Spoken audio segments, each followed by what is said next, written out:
You would have seen that we have devoted a considerable amount of time talking about language. This is justified because creative writing is basically use of language. And readers come to you, read your work, because you're writing interestingly, you're writing intelligently, you're writing brightly, and you're using language in a very unique way. I tried to explain that when you're moving from writing simple tales or telling simple tales towards creating what we call short story or short fiction, what changes is the language. Short fiction and short story is literary use of language, and I try to explain what is literary use of language. That is, use of language metaphorically with symbolism and imagery.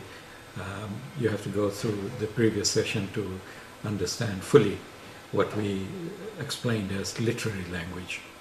But as we devote more time to talking about writing, we'll be talking about literary use of language. It is worth paying attention that what defines creative writing is literary or figurative use of language. I tried to explain to you in the previous session some of the difficulties that second language users have.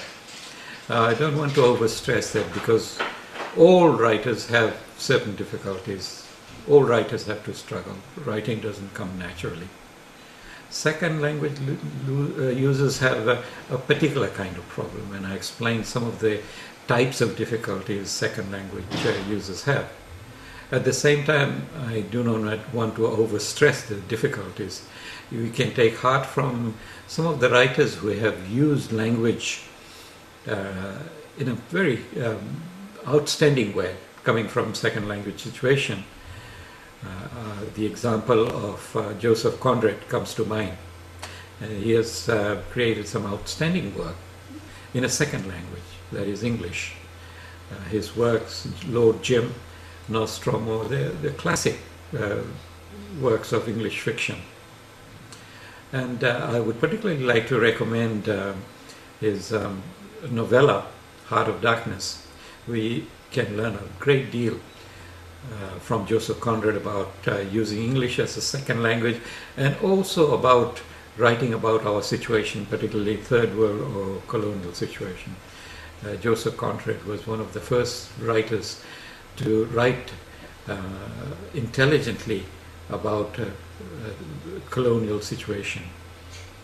Now, while we have certain difficulties when we use English as a second language, I want to also stress that we have also a particular kind of advantage, and I want to talk about that advantage at length today. The second language situation is often associated with bilingualism. People in the second language situation often use two languages. They may not be equally competent in both the languages, but they have their mother tongue as well as English. Now, that gives you a particular kind of advantage, because if you are truly bilingual, you bring two languages, you bring two sets of vocabulary, you bring two worldviews, you bring two perspectives, you bring two worldviews. And that makes your writing all the more richer. Now, most writers are not truly bilingual. They try to be bilingual. That is why you find that a number of writers learn several languages. Some writers learn 5 or 6 languages. And that enriches their vocabulary, that gives them a wider field to draw from. Now, bilingualism is something that we need to cultivate. Some of us are very lucky that we're born in an indigenous language, and we have learned also the English language. But not all writers have taken fair advantage of the situation. Fiji is a classic example. There you have 3 languages. It's a trilingual situation. But we have not been fully aware of the advantages of the three languages we have. And that is why we have allowed the vernacular languages to decline. While in the Aitauke language, there is very limited literature. In Hindi, there is very extensive literature, but we have no access to it simply because a lot of people can't read Devanagari script. Now that is a great limitation because it closes a whole world of literature and sacred texts.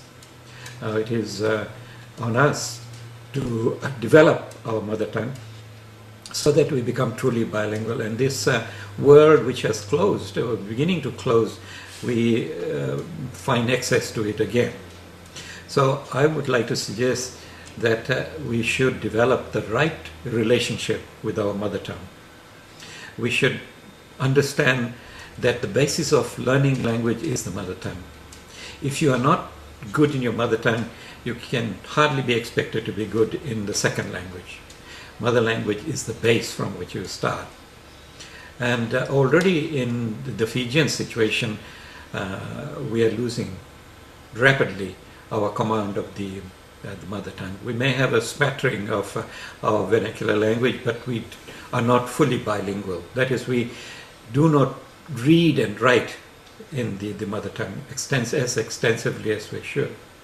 Now, there are many advantages to be gained, as I have mentioned already, from being bilingual. I would like to close by talking a little bit about my own personal experience with bilingualism. Over the last decade, I have been writing both in English and in Hindi, that is Fiji Hindi. Now, when I was writing solely in English, there was a kind of limitation that I had imposed upon myself. I had a great deal of difficulty writing dialogue, for example, simply because my characters spoke in Hindi and I was trying to express what they said in English. So I had the struggle to find the right expression for what they said in Hindi. It's not always easy, particularly the inner feelings, particularly the humor. All this cannot be readily translated into another language. Now, when I started writing in Fiji Hindi, I found that I could write extensive dialogue. In fact, I'm beginning to enjoy a great deal of writing dialogue, which I had difficulty in English. Now, I find that I enjoy writing dialogue so much that I have started writing plays in English. Now, that's a great example of transfer of skills from one language to another. Now, we have this misconception that if we devote a great deal of time to our mother tongue, our knowledge of English will suffer. And this is what parents tell their children. We should demolish that myth forever. The better you are in your mother tongue, the more competent you become in the second language that you learn. And from my own experience, by writing in Hindi, I have found that it opened up a lot of things for me. Now I write more exuberantly, more freely than I wrote before. It has given my writing a new kind of freedom. And the novel that I wrote, which has been widely read and acclaimed, Doka Puran, is my contribution to preserving Fiji Hindi. It's a kind of an archival work. A lot of words and expressions which had gone out of use, I have revived them in the novel. You might say that novel is an example of a work of fiction which is also a dictionary. If you want to find certain uses of certain words and expressions, for example, that were prevalent during the 1930s or 40s, you go to Doka Puran, you'll see how these words and expressions were used at that particular time. So I want to conclude by insisting that we should develop the right relationship with the vernacular language, with your mother tongue. Do not allow English language to become the dominant language. Give equal attention to your mother tongue, and you have a lot to draw from your mother tongue when you're writing creatively in the English language. You have a whole worldview, you have a philosophy, you have a whole tradition of writing that will become accessible to you. In the next session, I will move on to talk about other elements in writing short story or short fiction. Particularly, I will pay attention to creation of characters and developing a location for your characters and putting the whole situation in some kind of historical or time frame. We'll see you in the next session.